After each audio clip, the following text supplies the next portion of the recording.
வாங்க, எல்லாருக்கும் வணக்கம்.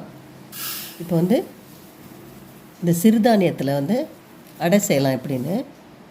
அதுக்கு ஒரு கப்பு வரகரிசி எடுத்திருக்கேன். அதாவது இது எல்லாமே அரை கப்பு இருக்குல்ல, அதில் ஒரு கப்பு நான் போடுறேன். நீங்கள் எதில் வேணுமோ சின்ன இதில் சின்னதாக இருந்தாலும் அதில் போட்டுக்கலாம். இது தெனை, அதில் ஒரு கப்பு.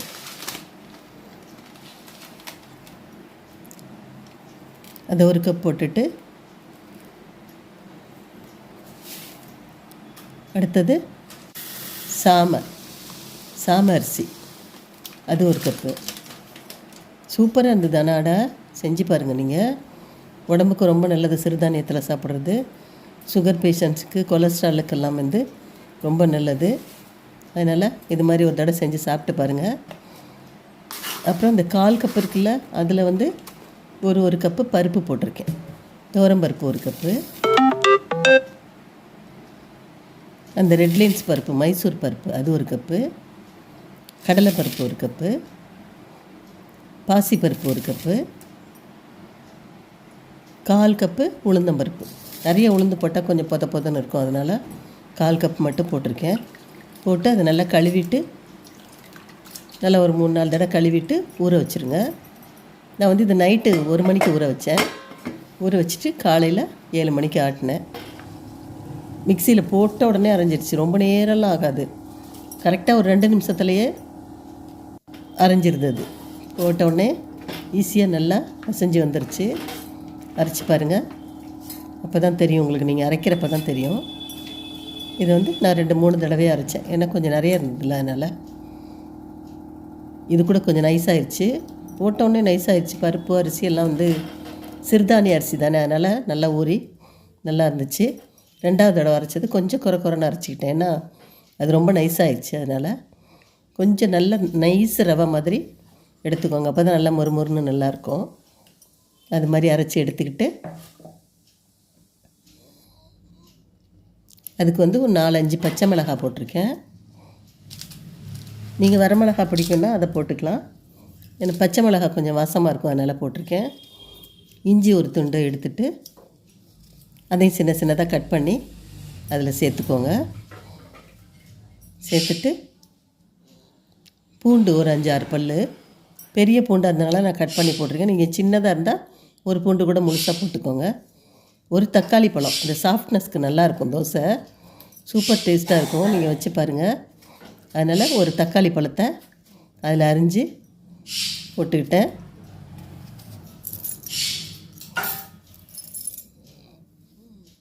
போட்டுட்டு ஒரு ஸ்பூன் சோம்பு, 1/2 ஸ்பூன் ஜீரகம், ஒரு 1/2 ஸ்பூன் மிளகு போட்டு கொஞ்சம் உப்பு சேர்த்துட்டு, கடைசி இது அரைக்கிறப்ப, 3வது இது அரைக்கிறப்ப இதையும் சேர்த்து அரைச்சிக்கிட்டேன். கொஞ்சம் பெருங்காய பவுடர் போட்டுக்கோங்க. போட்டு அரைச்சிங்கன்னா நல்லா வாசமாக இருக்கும். அரைச்சி எல்லாத்தையும் சேர்த்து ஒன்றா போட்டுக்கலாம். ஒரு பாத்திரத்தில் அரைச்சி ஊற்றிட்டு, அந்த மிக்சியை கொஞ்சமாக தண்ணி ஊற்றி கழுவுனா போதும். நிறைய தண்ணியாக பொதன்னு வச்சிடாதீங்க. லைட்டாக அதை கழுவி ஊற்றுறத மட்டும் வச்சுக்கோங்க. ஒரு 4-5 கருவேப்பிலை எடுத்து மெலிசாக அரிஞ்சு போட்டுக்கோங்க. அதே மாதிரி கொத்தமல்லி தழை கொஞ்சம் மெலிசாக கட் பண்ணி அதில் சேர்த்துக்கோங்க. சேர்த்துட்டு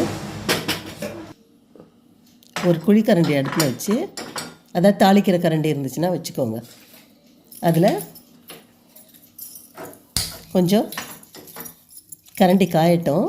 நான் இது தாளிக்கிற கரண்டி தான், அந்த அலுமினிய கரண்டி, கொஞ்சம் வெயிட்டாக இருக்கும். அதில் ஒரு 1/2 கரண்டி கிட்ட எண்ணெய் ஊற்றிருக்கேன், தேங்காய் எண்ணெய் ஊற்றிட்டு, ஒரு ஸ்பூன் கடுகு உளுந்தம்பருப்பு போட்டுட்டு, அது கொஞ்சம் வெடித்தோடனே அந்த எண்ணெயை சூடு பண்ணி அதில் ஊற்றினா சூப்பராக மொறுமொறுன்னு வரும். நல்லா அடை சாப்பிட்றதுக்கு நல்லாயிருக்கும். அரிசியில் செய்கிற அடை கூட மெலிசா தோசை மாதிரி ஊற்றினா தான் எங்கள் வீட்டுக்கார் சாப்பிடுவார். இது நல்லா சாஃப்டாக நல்லா இருந்துச்சு, மொறுமொறுன்னு இருந்துச்சு. நல்லா கலக்கி விட்டுக்கோங்க. கொஞ்சம் வெங்காயத்தை அரிஞ்சு சேர்த்துக்கலாம். சின்ன வெங்காயம் தான் நான் போட்டிருக்கேன். நீங்கள் பெரிய வெங்காயம் சேர்க்குறது தான் வந்து முட்டி வலியெல்லாம் நிறைய வரும். சின்ன வெங்காயம் நிறைய சேர்த்து பாருங்கள். அப்போல்லாம் வந்து பெரிய வெங்காயமே ஏதாவது கடைகளில் போனால் நாங்கள் சின்ன பிள்ளையா இருக்கையிலெல்லாம் பிரியாணிக்கு அது மாதிரி தான், தயிர் பச்சடிக்கு தான் பெரிய வெங்காயம் சேர்ப்பாங்க. மற்றதுக்கெல்லாம் வந்து சின்ன வெங்காயம் தான் போடுவாங்க. இப்போ தான் நம்ம எல்லாத்துக்கும் பெரிய வெங்காயத்தை சேர்க்குறோம். சின்ன வெங்காயம் சாப்பிட்டிங்கன்னா மூட்டு வலியெல்லாம் வந்து அவ்வளோ சீக்கிரம் வராது, நல்லது உடம்புக்கும். அதனால் சின்ன வெங்காயத்தை நிறைய யூஸ் பண்ணுங்கள். இப்போ வந்து கல் அடுப்பில் வச்சுட்டு, இது ஹிண்டாலிய கல் கொஞ்சம் வெயிட்டாக இருக்கும், அதனால தான் நல்லா வரும்னு இதில் ஊற்றுறேன். கல் கொஞ்சம் ரொம்ப தேய்ச்சோன்னா அது வந்து ஊற்ற வராது, அதனால தான் கொஞ்சம் நல்லா கழுவிட்டு வச்சுருக்கேன். அதில் வந்து ஊற்றி நல்லா தேய்க்கிறதுக்கும் நல்லா வந்தது, அழகாக தேய்ச்சி விட்டு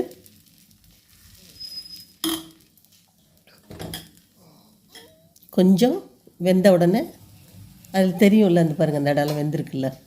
இப்போ வந்து ஒரு ஸ்பூன் நெய் நான் போட்டிருக்கேன். நெய்யோ கடலெண்ணெயோ ஏதோ ஒன்று போட்டுக்கோங்க, நல்லாயிருக்கும் சூப்பராக. கடலெண்ணெய் ஊற்றி சுட்டாலும் நல்லாயிருக்கும். பருப்போடு நெய் சேர்த்து ரொம்ப ப்ரோட்டீன் அதிகமாக உள்ளது. காலையில் சாப்பிட்டிங்கன்னா, காலையில் நைட்டுக்கு சாப்பிட்டிங்கனால ஸ்கூலுக்கு போகிற குழந்தைங்க ஒன்று சாப்பிட்டாலே போதும், மத்தியானம் வரைக்கும் பசிக்காது, நல்லாயிருக்கும், உடம்புக்கும் சத்து. நல்லா குழந்தைங்களுக்கு இது மாதிரி செஞ்சு கொடுத்தா சூப்பராக சாப்பிடுவாங்க. மற்றபடி சாதம் பொங்கல்லாம் கூட சாப்பிட மாட்டேங்கிறாங்க. அடையெல்லாம் வந்து பிள்ளைங்க நல்லா சாப்பிட்றாங்க. நீங்கள் கொடுத்து பாருங்கள், சூப்பராக பிடிக்கும் குழந்தைங்களுக்கு. சாயங்காலம் ஸ்கூல் விட்டு வரப்போ கூட நீங்கள் இது மாதிரி சுட்டுட்டு கொடுத்து ஏதோ பாலோ காஃபியோ கொடுத்தீங்கன்னா சூப்பராக இருக்கும். அதுங்களுக்கு நல்லா சாப்பிடுவாங்க. நல்லா வேக விடுங்க, முறுமுறுன்னு. கொஞ்சம் மீடியம் ஃப்ளேமில் வச்சுக்கோங்க, ஹையில் வைக்காதீங்க.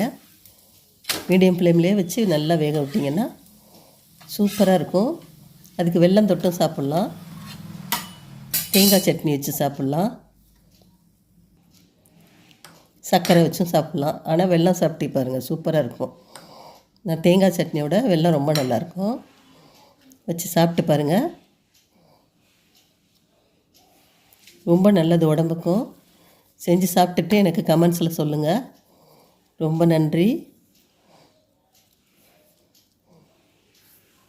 ரொம்ப அருமையாக இருக்காங்க, பாருங்கள் எப்படி இருக்குன்னு. சாப்பிட சாப்பிட ரொம்ப நல்லா இருந்தது. 2 சாப்பிட்டா போதும், வயிறு ஃபுல்லாகிடுச்சு. பிடிச்சிருந்தா லைக் பண்ணுங்கள்.